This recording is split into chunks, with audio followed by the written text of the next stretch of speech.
Jorinda and Jorindel. There was once an old castle that stood in the middle of a deep, gloomy wood, and in the castle lived an old fairy. Now this fairy could take any shape she pleased.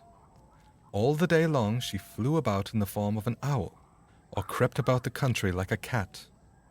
But at night, she always became an old woman again.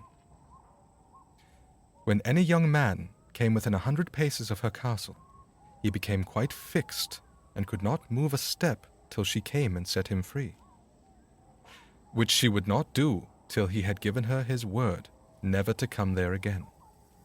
But when any pretty maiden came within that space, she was changed into a bird, and the fairy put her into a cage and hung her up in a chamber in the castle. There were 700 of these cages hanging in the castle, and all with beautiful birds in them. Now there was once a maiden whose name was Jorinda. She was prettier than all the pretty girls that ever were seen before, and a shepherd lad whose name was Jorindel was very fond of her, and they were soon to be married. One day they went to walk in the wood that they might be alone, and Jorindel said, "We must take care that we don't go too near to the fairy's castle." It was a beautiful evening.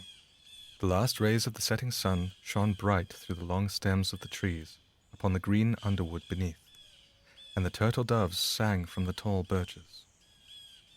Jorinda sat down to gaze upon the sun. Jorindel sat by her side, and both felt sad. They knew not why, but it seemed as if they were to be parted from one another forever. They had wandered a long way, and when they looked to see which way they should go home, they found themselves at a loss to know what path to take. The sun was setting fast, and already half of its circle had sunk behind the hill. Jorindel on a sudden looked behind him, and saw through the bushes that they had, without knowing it, sat down close under the old walls of the castle. Then he shrank for fear, turned pale and trembled. Jorinda was just singing, "The ringdove sang from the willow spray, well-a-day, well-a-day. He mourned for the fate of his darling mate, well-a-day." When her song stopped suddenly, Jorindel turned to see the reason, and beheld his Jorinda changed into a nightingale, so that her song ended with a mournful jug, jug. An owl with fiery eyes flew 3 times round them, and 3 times screamed, "To-woo! To-woo! To-woo!" Jorindel could not move. He stood fixed as a stone, and could neither weep, nor speak, nor stir hand or foot. And now the sun went quite down. The gloomy night came. The owl flew into a bush, and a moment after, the old fairy came forth, pale and meagre, with staring eyes, and a nose and chin that almost met one another. She mumbled something to herself, seized the nightingale, and went away with it in her hand. Poor Jorindel saw the nightingale was gone, but what could he do?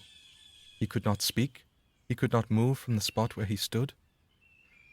At last the fairy came back and sang with a hoarse voice, "Till the prisoner is fast, and her doom is cast, there stay, oh stay, when the charm is around her, and the spell has bound her. Hie away, away." On a sudden, Jorindel found himself free. Then he fell on his knees before the fairy, and prayed her to give him back his dear Jorinda. But she laughed at him, and said he should never see her again. Then she went her way. He prayed, he wept, he sorrowed, but all in vain. "Alas," he said, "what will become of me?" He could not go back to his own home, so he went to a strange village and employed himself in keeping sheep.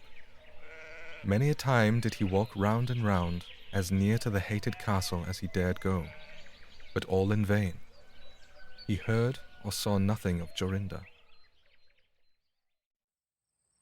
At last, he dreamt one night that he found a beautiful purple flower, and that in the middle of it lay a costly pearl. And he dreamt that he plucked the flower and went with it in his hand into the castle, and that everything he touched with it was disenchanted, and that there he found his Jorinda again. In the morning, when he awoke, he began to search over hill and dale for this pretty flower, and 8 long days he sought for it in vain. But on the 9th day, early in the morning, he found the beautiful purple flower, and in the middle of it was a large dewdrop, as big as a costly pearl. Then he plucked the flower, and set out and travelled day and night till he came again to the castle. He walked nearer than 100 paces to it, and yet he did not become fixed as before, but found that he could go quite close up to the door. Jorindel was very glad indeed to see this. Then he touched the door with the flower, and it sprang open, so that he went in through the court, and listened when he heard so many birds singing.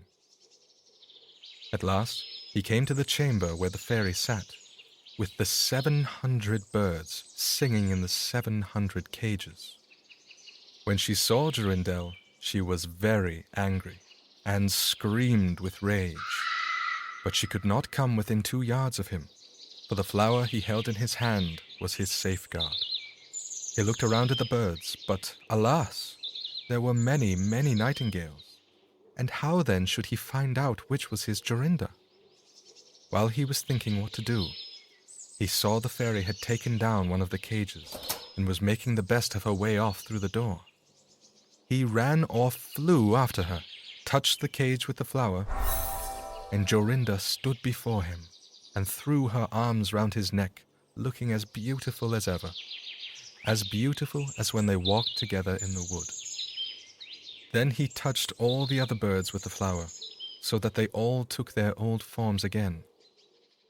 And he took Jorinda home, where they were married, and lived happily together many years. And so did a good many other lads, whose maidens had been forced to sing in the old fairies' cages by themselves, much longer than they liked. The end.